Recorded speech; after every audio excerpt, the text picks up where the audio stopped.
देखो सुनो, जो ऊपर लाइन लिखी है ना, कभी कभी ये लाइन लिख कर आ जाती कि भाई फोर्स किन किन फैक्टर्स पर या किन किन चीजों पर डिपेंड करता है, तो वो indirectly they are asking you Newton's law of gravitation. ठीक है, न्यूटन भैया का लॉ पूछ रहे कि भाई बताइए कि force of attraction between two objects किन किन फैक्टर्स, किन किन चीजों से हिल जाती है, ठीक है, किन किन चीजों से अफेक्टेड होती है। तो सुनो, छोटा डेरिवेशन छोटा सा ही है, कोई ज्यादा बड़ा नहीं है, दोनों ही सेम चीजें हैं। कभी कभी आपको डायरेक्ट पूछ लेते हैं वो न्यूटन्स लॉ ऑफ ग्रेविटेशन या फिर वो कभी कभी इससे पूछ लेते हैं, तो दोनों ही क्वेश्चन सेम है। हाँ हाँ, वेरी गुड, बिल्कुल सही। चलो, अपन ने माना बच्चों this is object 1 and this is object 2। Let us से बच्चों इसका मास है m1, इसका मास है m2। ऑब्वियसली बिल्कुल, और क्या लिखना पड़ेगा, है ना। और सुन तो लो भैया, और अपन को यहां से बनाना पड़ेगा धनंजय, ये याद रखना, डिस्टेंस यहां से सेंटर से बनाएंगे अपन डिस्टेंस। ठीक है, तो the distance between them is let us से डी बना लो या आर बना लो, आपकी मर्जी है, इट इज योर विल। आप डी बना लो कि भैया they R D distance apart या छोटा आर डिस्टेंस अपार्ट, बस जो भी मानो, ध्यान रखना कि मैं डी यूज कर रहा हूं या आर। तो भाई न्यूटन ने क्या किया, न्यूटन ने सबसे पहले चीज बोली कि न्यूटन साहब ने सबसे पहले एक तो ये चीज बता दी कि हर मतलब इस दुनिया में, इस यूनिवर्स में हर दो ऑब्जेक्ट एक दूसरे को अट्रैक्ट कर रहे हैं। ठीक है, अब आप ये मत कहना कि सर आप और बोर्ड एक दूसरे को अट्रैक्ट कर रहे हो कि नहीं कर रहे हो, हम और फोन अट्रैक्ट कर रहे हैं तो चिपक क्यों नहीं रहा है फिर। ऐसा नहीं है, बहुत नेग्लिजिबल फोर्स भी होती है जो अट्रैक्ट करने की पूरी कोशिश करती है पर खींच नहीं पाती चीजों को। ठीक है, तो वो फोर्स बेसिकली, वो फोर्स ऑफ अट्रैक्शन किन चीजों पर डिपेंड करती है, आप कैसे डिफाइन करोगे। तो पहला पॉइंट न्यूटन जी ने बताया था, फोर्स ऑफ अट्रैक्शन।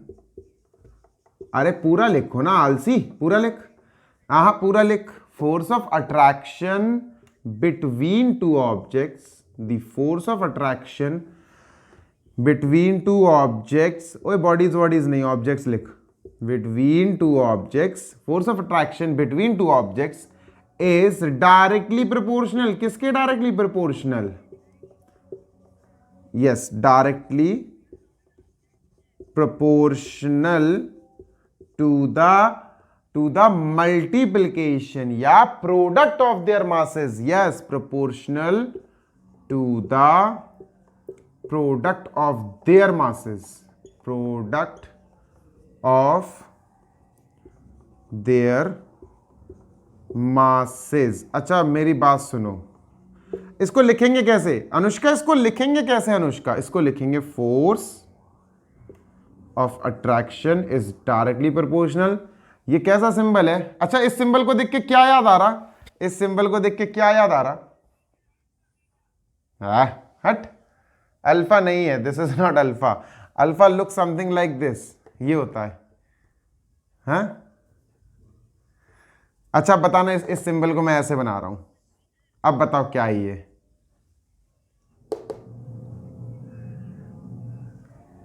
चलो कमेंट करना कि क्या है ये फिगर। ठीक है, चलो देखो,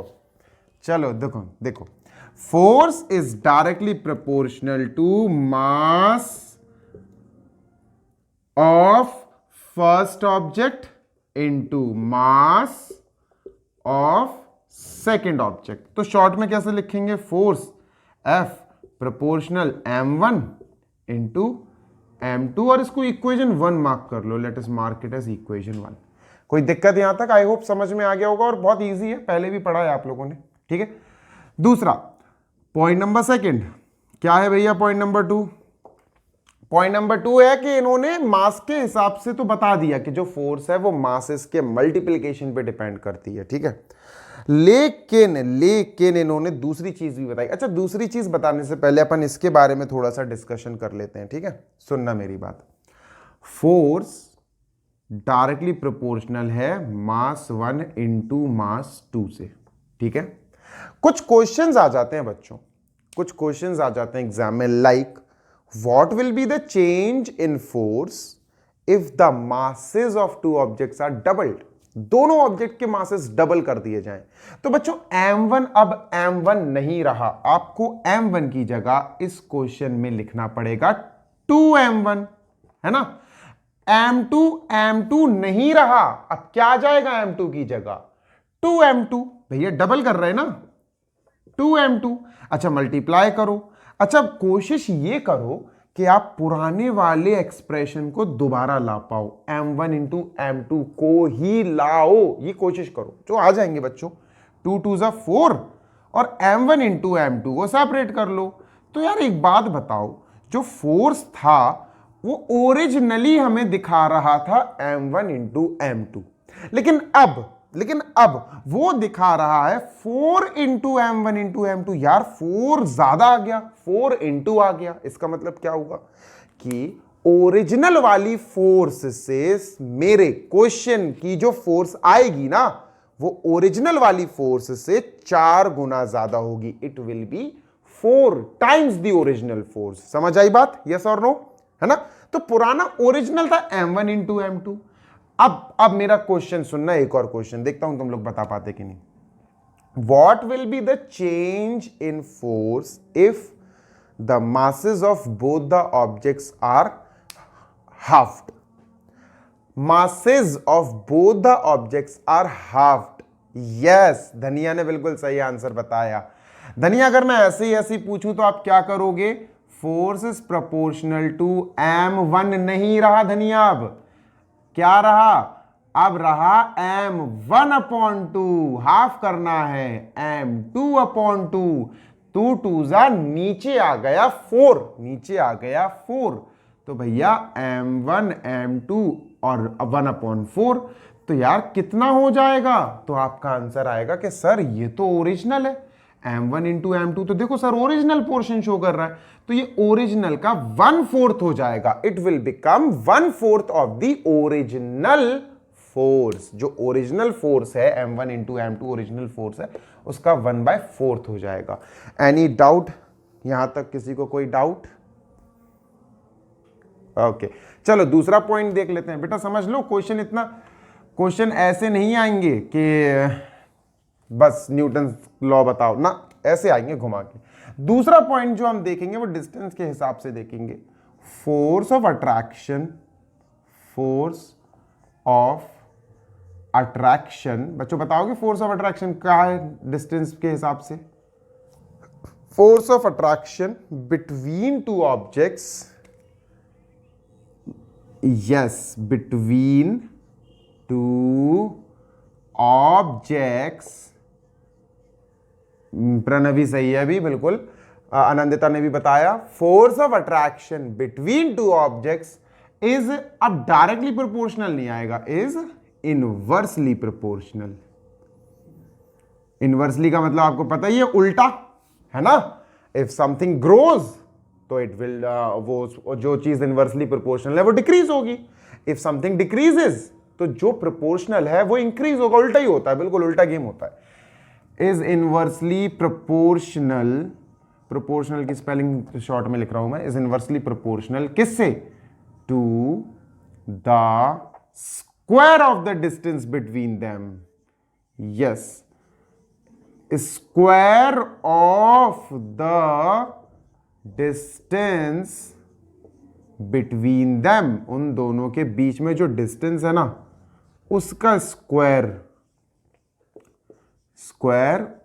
of the distance between them. अच्छा लिखेंगे कैसे? फोर्स इज प्रोपोर्शनल, इनवर्सली के लिए कोई खास प्रोपोर्शनल का सिंबल नहीं आता बच्चों, 1 अपॉन, वेरी गुड, 1 अपॉन होता है इनवर्सली में, बस 1 अपॉन में, अपॉन में चीज आती है, 1 अपॉन भैया d है डिस्टेंस, तो डिस्टेंस और उसका स्क्वायर, ये बन गया इक्वेशन नंबर 2। तो भाई इन दोनों को लिखने के बाद आपका ऊपर वाला क्वेश्चन निपट गया, खत्म हो गया। On what factors does the force depends upon? Force depends upon 2 things, product of the masses, या सिंपली आप मासेस भी बोल सकते हो, and the distance between them, या square of the distance between them भी बोल सकते हो। ठीक है, अब इसके आगे धनंजय मुझे आगे का करने दो, फिर वी विल डिस्कस। ठीक है धनंजय, कंप्लीट कर लें उसको 2 मिनट और फिर अपन बात करते हैं। अब बच्चों बात ये है कि इन दो इक्वेशंस को, इन दो इक्वेशंस को, नहीं प्रणवी, अगर इन दो इक्वेशंस को प्रणवी मैं मर्ज करना चाहूं, मर्ज, ऐड नहीं बोला प्रणवी, सब्ट्रैक्ट नहीं बोला, मल्टीप्लाई नहीं बोला, मैं मर्ज की बात कर रहा हूं कि भाई इन दोनों इक्वेशनों को आप अगर मर्ज कर दो, एक इक्वेशन में देखने की कोशिश करो, तो यार LHS और LHS तो दोनों F और F हैं। आप सिर्फ ये लिखोगे बाय इक्वेशन 1 एंड इक्वेशन 2, है ना। आप सिर्फ इतना लिखोगे बाय इक्वेशन 1 एंड 2। बाय हो सकता कट जाए, पर देख लेना। बाय दिख रहा है आप लोग को? क्यों बाय दिख रहा है? बाय इक्वेशन 1 एंड 2, मतलब 1 एंड 2 को आप गौर से देखो। आपने देखा F प्रोपोर्शनल, तो यार अपन भी यहां लिखेंगे F प्रोपोर्शनल। यहां है m1 अपॉन m2, तो अपन लिखेंगे m1 इंटू m2। यहां है 1 अपॉन डी स्क्वायर, लो भैया हमने 1 अपॉन डी स्क्वायर लिख देना है। यार इन दोनों को अच्छे से लिखो ना, तो अपन लिखते हैं F is proportional to m1 m2 upon D square. अच्छा, अब बात आती है कि प्रोपोर्शनल का सिंबल कब तक कैरी करें, तो उसको तो हटाना पड़ेगा। प्रोपोर्शनल का सिंबल कैसे कब तक चलेगा यार, उसको हटाना पड़ेगा। एंड यू शुड नो कि जब प्रोपोर्शनल का सिंबल हटता है तब इक्वल टू का सिंबल आता है, एज वेल एज एक, मुझे तो बोलने दो यार, वेरी गुड, तुम लोग को आता है, क्लैपिंग फॉर यू ऑल। तुम लोग को चाउमीन खिलाऊंगा पनीर वाली, पर पहले पढ़ाई कर लो। तो प्रोपोर्शनल का सिंबल जब हटेगा ना, तो एक घटना घटेगी। क्या? प्रोपोर्शनल भाई सिंबल हट रहा है तो कुछ तो आएगा उसकी जगह, तो उसकी जगह इक्वल टू ले लेता, लेकिन इक्वल टू कहता प्रोपोर्शनल तो बहुत भारी है, कांस्टेंट तू मेरे साथ चल। तो प्रोपोर्शनल के हटने की वजह से इक्वल टू एक बॉडी गार्ड को लेकर आता है, जो होता है प्रोपोर्शनल कांस्टेंट या कांस्टेंट ऑफ प्रोपोर्शन। क्या बोलते हैं इसको अपन? जो भी अलग अलग कंडीशन, सुनो, अलग अलग कंडीशंस में, अलग अलग डेरिवेशंस में अलग अलग वेरिएबल्स के कांस्टेंट्स आते हैं। इसमें आपको कैपिटल G दिख रहा है, कहीं आपको कैपिटल K दिखेगा, कहीं आपको कैपिटल M भी दिखता है, ठीक है। तो फिजिक्स है ये, अलग अलग डेरिवेशंस में कांस्टेंट्स जो आते हैं ना प्रोपोर्शनल सिंबल के हटने की वजह से, वो अलग अलग वेरिएबल्स आते हैं, ठीक है। चलो, तो इसके हटने की वजह से ये दोनों आए बच्चों, याद रखना, प्रोपोर्शनल का सिंबल हटा, इक्वल टू आएगा, and we will get a new letter which is capital G, जो क्या है बच्चों? जो इस प्रोपोर्शनल के हटने की वजह है। तो इसको बोलते हैं G is a constant of proportion. ये प्रोपोर्शन का कांस्टेंट है जिसका नाम है यूनिवर्सल ग्रेविटेशनल कांस्टेंट। अपन पहले ये कॉपी करते पूरा कि भैया ये हटने की वजह से ये दोनों चीजें आई हैं, और अपन लिखते हैं m1 m2 upon D square. और बच्चों ये हो गया अपना डेरिवेशन कंप्लीट।